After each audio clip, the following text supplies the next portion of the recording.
다시 새롭게 하시는 성령의 능력이라는 제목으로 오늘 주일 말씀을 함께 나누겠습니다. 오늘은 성령 강림절, 아까 말씀드렸다시피 성령 강림절이죠. 그래서 성령님 이야기를 좀 하려고 합니다. 여러분, 성령 하면 여러분에게 떠오르는 것 무엇입니까? 성령 하면 성령 충만 얘기하죠. 성령 하면 어떤 은사, 그죠? 일반적으로 어떤 은사, 성령의 은사, 성령의 능력. 그런가 하면 성령의 능력은 뭔가 특별하고 또 신비한, 어떤 신비로운 현상, 그런 것들을 많이 떠올리죠.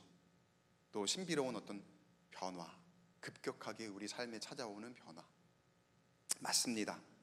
모두 다 성령 하면 떠오르는 것이고 또 성령께서 하시는 일입니다. 그런데 거기에 국한되지 않습니다.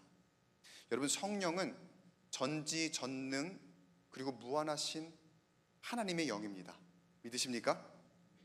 하나님의 영이 함께 하시는 거예요. 성령 충만이라는 것은, 성령이 우리 가운데 오신다는 건, 자, 그때 우리에게 일어나는 일은 아까 그러한 현상과 그런 일에 있지만, 그거 맞지만 거기에 국한되지 않고 좀 더 이렇게 일반적으로, 좀 더 포괄적으로 제가 말씀드리면 어떤 일이 일어나느냐, 저를 한번 따라 하겠습니다. 새롭게 하십니다. 성령께서, 하나님의 영이 우리 가운데 임하시면 새롭게 하실 줄 믿으시기 바랍니다.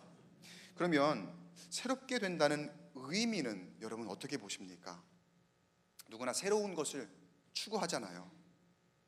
근데 새롭게 된다는 여러분이 생각하는 의미는 무엇입니까? 그 새로움의 의미는 우리는 하나님의 창조 안에서 좀 찾아볼 필요가 있어요. 하나님께서 새롭게 하신 하나님의 창조, 어떻게 연결이 될까?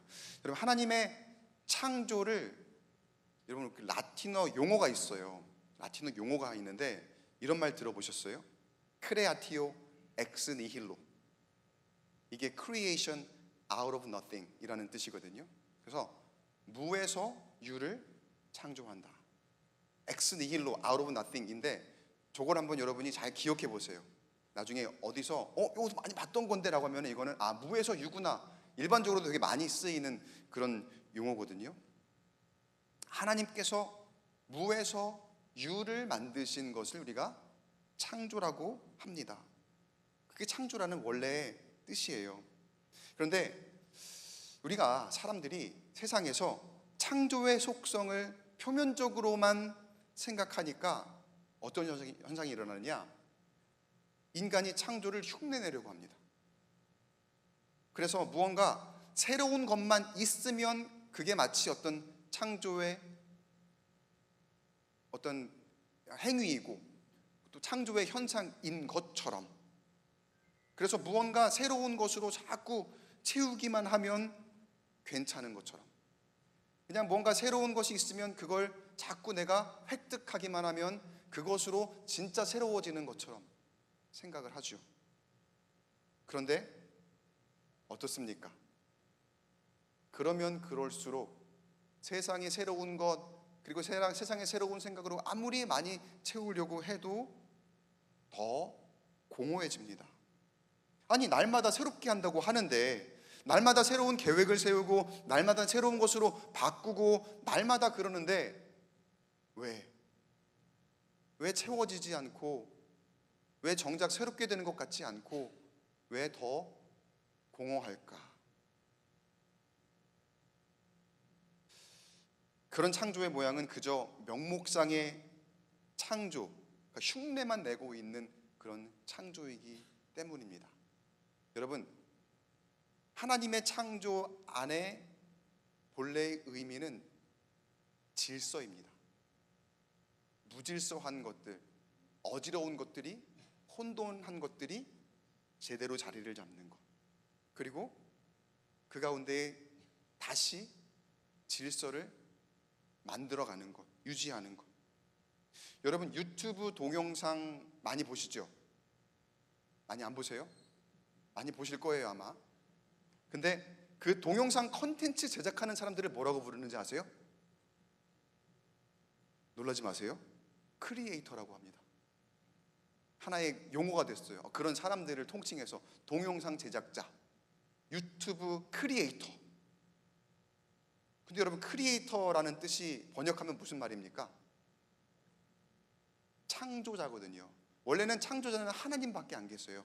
크리에이터를 대문자 C로 쓴다면은요, God the Creator, 하나님 창조주이신 거거든요.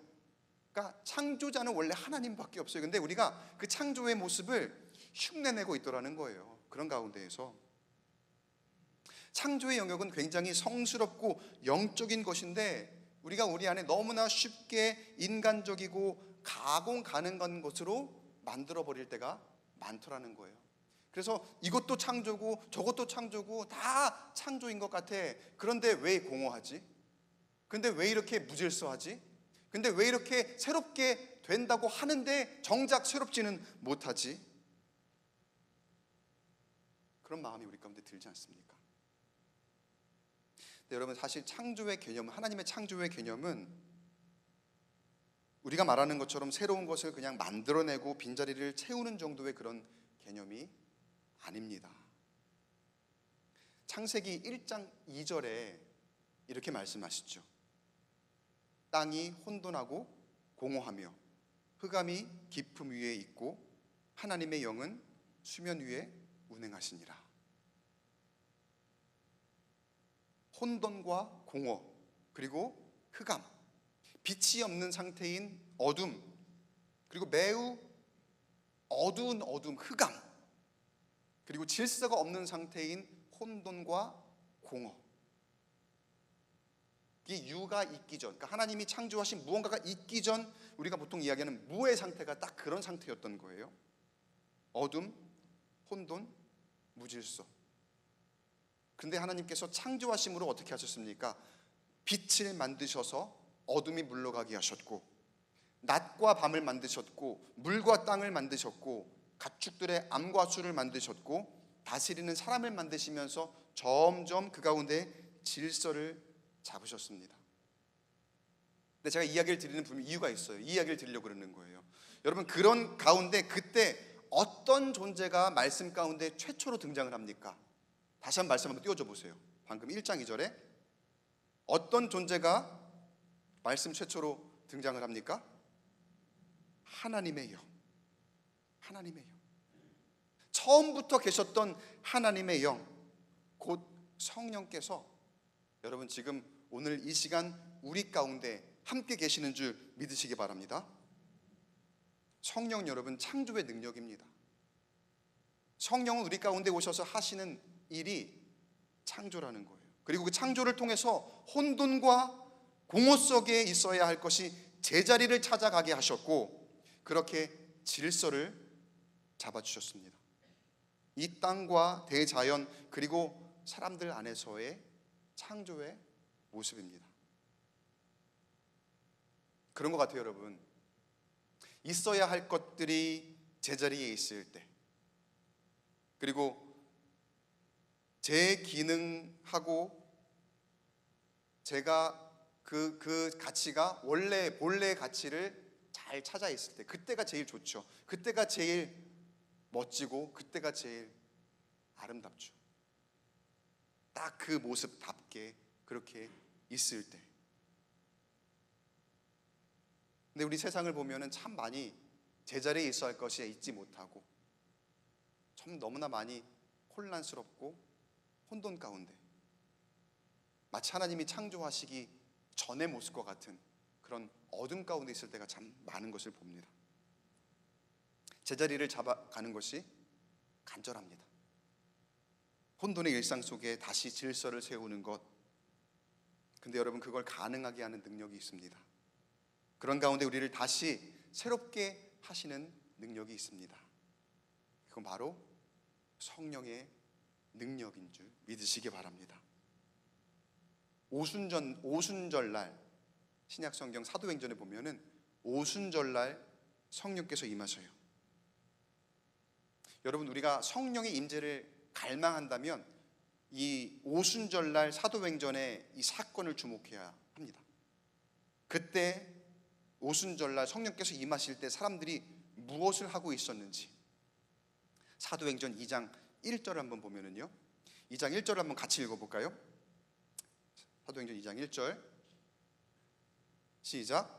오순절 날이 이미 이름에 그들이 다 같이 한 곳에 모였더니. 여러분, 오순절은요 유대인들에게 굉장히 중요한 절기 중에 하나입니다. 그리고 그 중요한 절기에 사람들이 한 곳에 모였다 그랬어요. 여러분, 그 오순절에 사람들이 모여서 한 일이 무엇일까요? 사람들이 왜 모였을까요? 명절이 되면, 그 절기가 되면 의뢰이 모여서 사람들이 하는 것, 그건 다름 아닌 예배와 기도입니다. 여러분이 주일날 교회로 모이는 것과 같은 딱 그런 행위와 그런 모습이라는 거예요. 또 말씀을 낭독하고 말씀을 교육하는 것, 그리고 그 모든 일에 감사하는 것입니다. 무슨 말을 제가 하려고 드리냐면요, 성령께서 임하시는 때가 언제인지 말씀을 드리려고 그러는 거예요. 명백하게 지금 성경에서 얘기했죠. 성령께서 우리가 모여 예배할 때, 우리가 모여 기도할 때, 우리가 모여 말씀을 읽고 배우고 공부할 때, 그리고 하나님 앞에 함께 감사할 때, 그때 성령께서 임하시는 줄 믿으시기 바랍니다. 우리가 함께 모여 예배하고 함께 모여 기도하고 함께 모여서 성경을 읽고 나누고 또 그 모든 것에 감사하는 그곳, 그 자리, 그리고 그 모임, 그 모든 것의 집합체, 그걸 뭐라고 합니까? 우리가 교회입니다. 교회. 여러분, 우리 삶에 성령이 임하시길 원하십니까?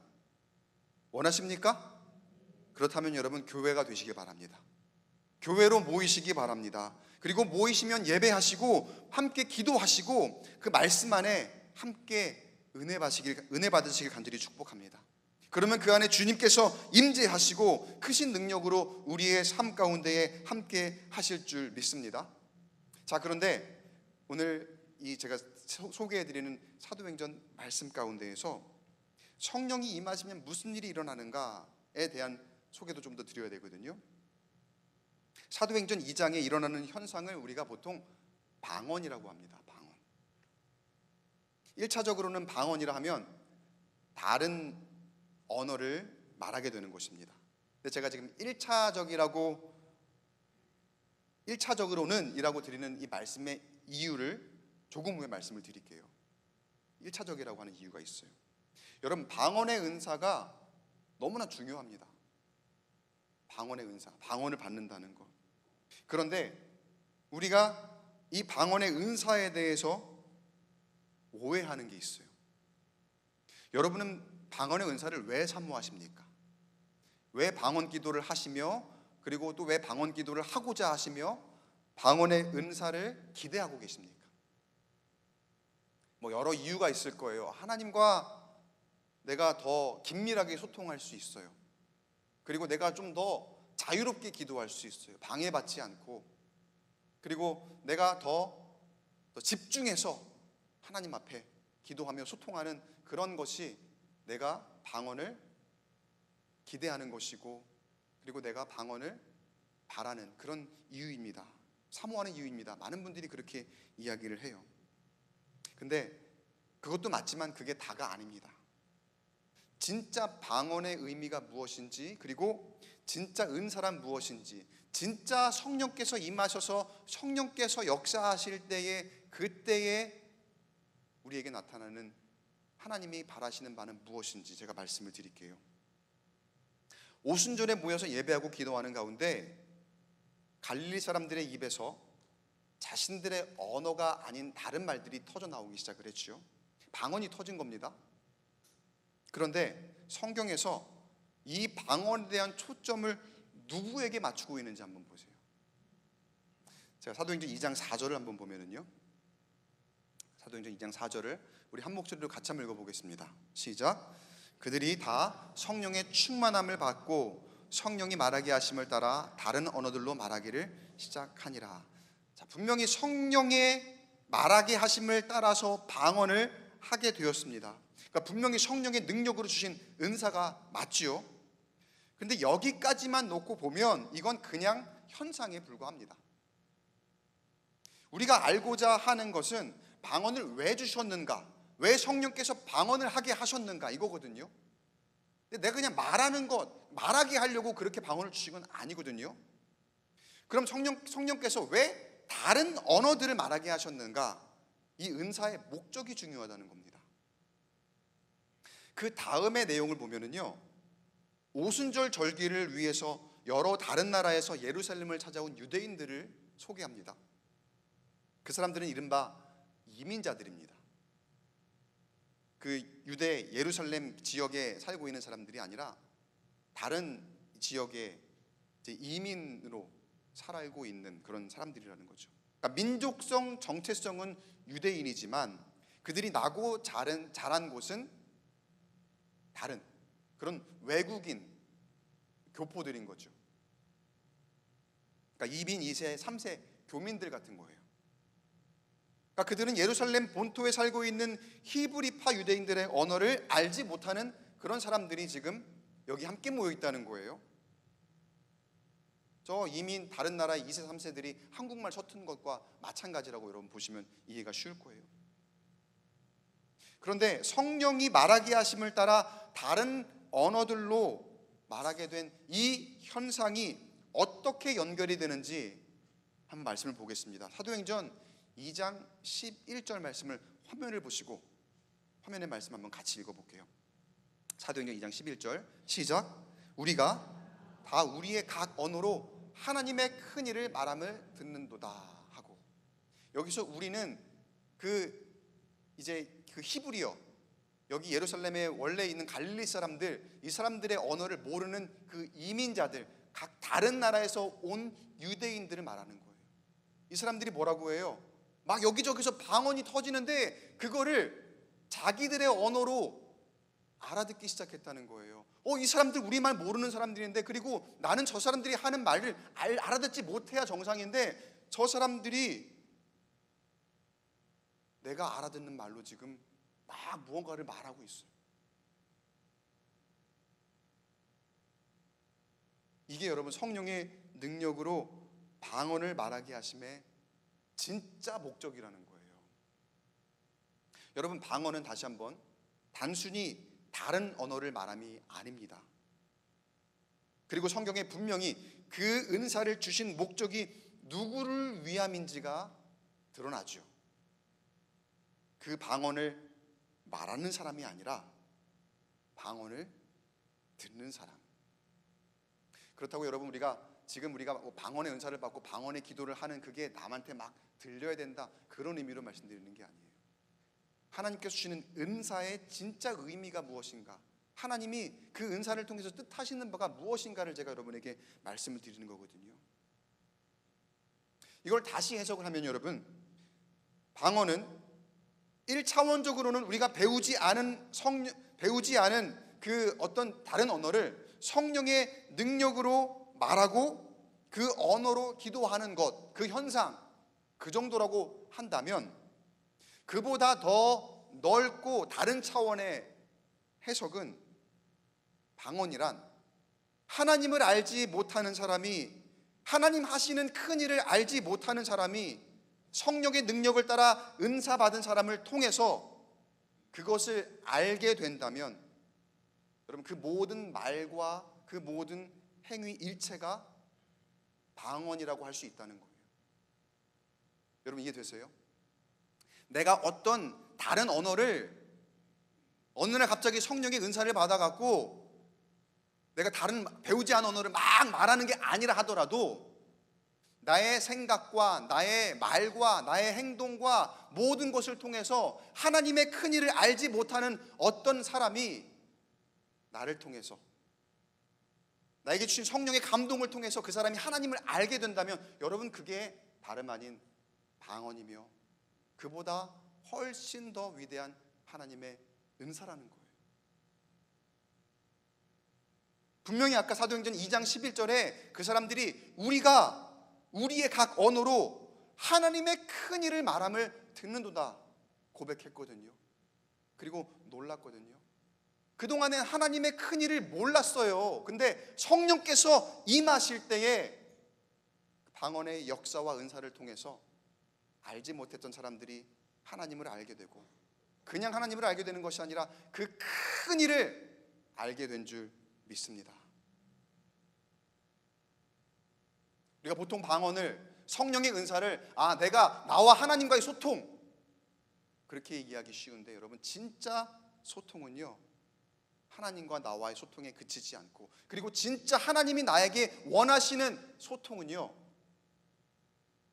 그 은사를 통해서 하나님이 허락하신 우리의 이웃과 소통하는 것, 그게 진정한 그리스도인의 소통이며 그 안에 참 은혜와 기쁨이 허락되는 줄 믿으시기 바랍니다. 제가 아까 서두에 무질서 얘기했죠. 무질서. 우리는 자꾸 새로운 걸 추구하고, 나 나름대로는 새로운 것도 배우고 또 새로운 것으로 바꾸려고 하고 하는데, 그 나름대로 난 믿음 생활을 한다고 생각하는데 왜 점점 더 무질서해질까? 그 소통을 내 나름대로 나 위주로 해석을 하니까 그래요. 은사도 내가 주인공이니까 그래요. 분명 방금 은사는 누가 주인공이라고 그랬습니까? 성경에 초점 맞추는 사람은 누구였습니까? 듣는 사람이었거든요. 저 사람이었거든요. 근데 우리 은사가 어느새 그냥 나 중심, 내가 받는 것, 그리고 나를 위한 것이 되어버릴 때가 너무나 많더라는 거예요. 그러니까 하나님이 원하시는 소통은 없이 내가 생각하는 그 소통을 가지고, 그 소통의 개념을 가지고 각자 나름대로 자기 생각대로 말하려 하니까, 자기 생각대로 행동하려 하니까 무질서하죠. 말하면 말할수록 상처와 아픔만 남게 되고, 그로 인한 감정의 격함으로 더 큰 상처와 아픔을 남겨주기 위해서 또 복수하게 되고. 근데 여러분, 이런 현상이 하나님과 소통한다는 우리 안에서도 얼마든지 일어날 수 있는 현상이라는 게 문제예요. 그러나 오늘 우리 말씀을 듣고 다시 한번 깊이 묵상하면서 새기면서 진짜 성령의 충만함을 기대한다면, 그리고 성령이 임하시고 우리가 그 성령의 충만함을 입는다면, 나 자신과 우리 공동체 안에 하나님께서 진정한 새로움을 허락하실 줄 믿습니다. 자, 성령의 충만함을 입을 때 우리 안에 나타나야 될 현상을 말씀해 주셨어요. 사도행전 1장 8절에, 요거는 지금 PPT가 없고 제가 읽어드릴게요. 오직 성령이 너에게 임하시면 너희가 뭐예요? 권능을 받고 예루살렘과 온 유대와 사마리아와 땅 끝까지 이르러 내 증인이 되리라 하시니라. 여러분, 성령이 임하시면 권능을 받습니다. 믿으십니까? 성령이 임하시면 우리에게 권능을 주시고 은사를 주세요. 그게 아까 제가 포괄적으로 설명드린 방언이라고 보시면 될 것 같아요. 단순히 다른 말을 하는 것이 아니라 소통하는 것. 근데 그 권능으로 우리에게 무엇을 요구하시는 겁니까? 그 권능으로 할 일은 땅끝까지 이르러 내 증인이 되리라. 하나님의 말씀으로 세상을 향해 나아가 소통하라는 거예요. 여러분, 이게 성령께서 우리에게 임하시는 하나님의 그 궁극적인 의미이며 우리에게 은사를 주시는 분명한 이유임을 여러분 믿으시기 바랍니다. 진정한 방언의 의미가 하나님 말씀으로 여러분 소통하는 거라고 했죠. 권면드립니다. 여러분, 전도로 방언하시기 바랍니다. 전도함으로 하나님 말씀을 전하는 것, 여러분 그게 진짜 소통이고요. 그리고 그것이 그 어떤 은사보다도, 방언의 은사, 그 어떤 은사보다도 가장 아름답고 고귀한 은사라 하나님께서 말씀하실 겁니다. 제가 단언합니다. 분명히 여러분에게 확언합니다. 말씀드립니다. 세상의 말씀을 들고 나가 소통하는 그 모습으로 여러분 그 방언의 은사를 이루시기 바랍니다. 그것이 세상의 여느 가치로 무질서한 가운데 하나님의 영이 질서를 바로잡으시는 창조의 역사가 될 것입니다. 그게 성령께서 임하시며 우리와 함께 하시는 본질적인 목적이고 그 목적을 위해서 우리에게 권능을 주시는 거예요. 나를 위한 게 아니라 내가 뭐 어떻게 더 윤택하게 살고 내가 더 건강하게 살고 그게 아니라 그 권능은 하나님의 목적을 위해서. 근데 그 권능이 내 능력이 되고 나를 향한, 그리고 또 내 안에 있는 뭐 우리 주변에 내 이너 서클, 그 이너 서클만을 위한 것이 될 때 우리가 아무리 새로운 것을 추구한다, 아무리 새로운 것을 향해 나아간다 입으로만 얘기한다 하더라도 그 모습으로는 결국 한없이 무질서해질 것입니다. 왜냐하면 하나님의 목적대로 쓰이는 게 아니기 때문입니다. 그리고 그 모습은 하나님께서 새롭게 하시는 참 의미를 우리가 알지 못하는 것입니다. 사랑하는 성도 여러분, 오늘 성령 강림절에 성령의 임재하심을 기대하시는 저와 여러분 되시길 간절히 축복합니다.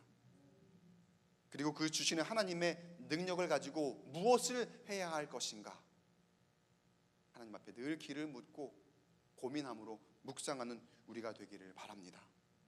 주님께서는 세상을 향해 소통하라고 말씀하십니다. 우리만의 언어가 아니라 저들이 알아들을 수 있는 그 언어로 세상과 소통하고, 그리고 그들이 이해하게 하는 것, 하나님의 말씀을 이해하게 하는 것, 그것이 꼭 내가 뭘 가르쳐서가 아니라 나의 삶에, 나의 태도로, 나의 어떤 발걸음으로, 나의 어떤 행위로. 올해 우리가 전도의 목표를 잡았는데 혹시 기억하시나요? 했던 것도 같은데, 목사님이 얘기하셨던 것도 같은데, 여러분 지금 그런 상황이면 안 됩니다. 벌써 6월 달이 됐습니다. 올 한 해 우리 교회 안에 구체적인 목표를 가지고 출발을 했어요. 근데 감동을 주셔요, 하나님께서. 지금 이 시대에 우리가 너무나 세상에 많이 동화되어 살고 있는 가운데 하나님 말씀을 전하는 것이 사람의 의지나 그 자율로 되는 것이 아니라는 감동을 주시는 거예요. 일종의 책망인 거죠. 왜냐하면 우리는 그 무질서함에 너무 쉽게 동화되거든요. 하나님은 질서를 잡으라고 하시는데 하나님 말씀으로 전하여서 그 말씀으로 새로운 교회, 그리고 새로운 하나님의 그 나라를 이루라고 말씀하시는데, 근데 우리가 그냥 스스로 할 수 있고, 그리고 내가 생각하는 그 모습으로 할 수 있지 않을까 하다가 시간만 지나가는 거죠. 여러분 어떻게 전도하고 계십니까? 누군가는 쓸데없는 일 한다고 하고, 누군가는 외면하거나 더 나아가서는 싫어하는 사람들도 있을 겁니다. 전도가 쉬운 건 아닙니다. 굉장히 어려운 일이거든요. 이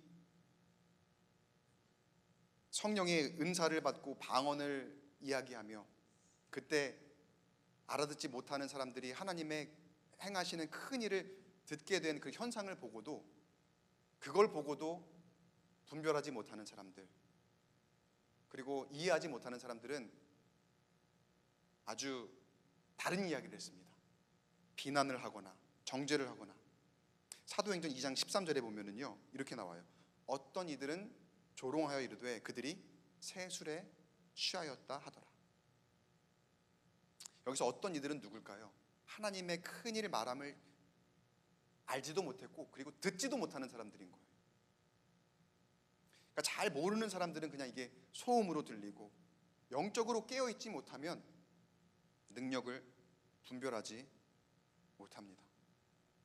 그 구약성경 사무엘상에 보면은 한나가 정말 간절히 아들을 위해서 성소에 나가서, 성전에 나가서 기도했잖아요. 근데 간절히 기도하는 그 모습을 보고 엘리 제사장이 뭐라고 했습니까? 독주를 끊으라. 제사장이 그렇게 얘기했잖아요. 그냥 바라보고 이제 현상만 보고서 기도하는 줄 모르고. 여러분, 세상에 우리가 사람을 바라보며 또 사람을 의지하며 사람을 기대할 때에는 거기에 상처가 있고, 또 내가 어떤 기대한 대로 나에게 뭐 칭찬이라던가 인정이라던가 그런 게 없습니다. 내가 전도하는 것, 내가 말씀을 전하려 하는 것, 내가 뭘 하려고 하는 그 선한 하나님의 능력이 참 많은 사람들을 통해서 쓸데없다 이야기 들리고, 또 외면당하거나 아니면 너무나 싫어하는, 심지어 나아가서는 뭐 혐오하는 듯한 그러한 모양으로 우리에게 다가오기도 할 겁니다. 근데 그런 사람들은 늘 있는 거예요. 세상이니까 세상에 늘 그런 게 있어요. 그럼에도 불구하고 여러분, 하나님은 오늘 이 성령 강림절의 말씀과 예배를 통해서 우리에게 우리가 그 사명을 감당할 사람들이다 말씀하십니다. 그리고 우리에게 그 사명을 맡기신 줄 여러분 믿으시기 바랍니다. 시편 기자의 선포와 고백이 오늘 사실 처음에 읽었던 말씀이었거든요. 이 시편 기자가 오늘 시편 104편 30절 31절을 통해서 이렇게 고백하고 선포해요. 제가 읽어드리면, 주의 영을 보내어 그들을 창조하사 지면을 새롭게 하시나이다. 여호와의 영광이 영원히 계속할지며 여호와는 자식께서 행하시는 일들로 말미암아 즐거워하시리로다. 여러분, 성령 강림의 의미는 하나님의 그 새로운 창조하심으로 질서를 바로잡으시고, 그로 인해 하나님의 기뻐하시는 모습입니다. 여러분, 창조하신 그 모습이 가장 완벽합니다. 믿으십니까? 우리가 원래 하나님의 창조된 형상이잖아요. 근데 우리의 죄로 인해서 형상이 일그러지고 점점 더 무질서해지고, 그리고 그 모습을 회복하지 못하고 있는 세상 가운데 살고 있는 거예요. 그 질서로 회복되는 것이 가장 아름다운 것이며 그것이 가장 새로운 것임을 여러분 기억하시기 바랍니다. 내가 세상에 그 어떤 다른 새로운 것이 아니라 그 질서로 회복되는 것, 그리고 하나님의 질서는 그 하나님의 말씀으로 소통하는 것으로 완성됩니다. 바라기는 여러분, 우리에게 주신 은사로 해야 할 것을 잘 붙들고 또 하나님의 기쁨이 우리에게 놀라운 축복이 되기를 주님의 이름으로 간절히 축원합니다.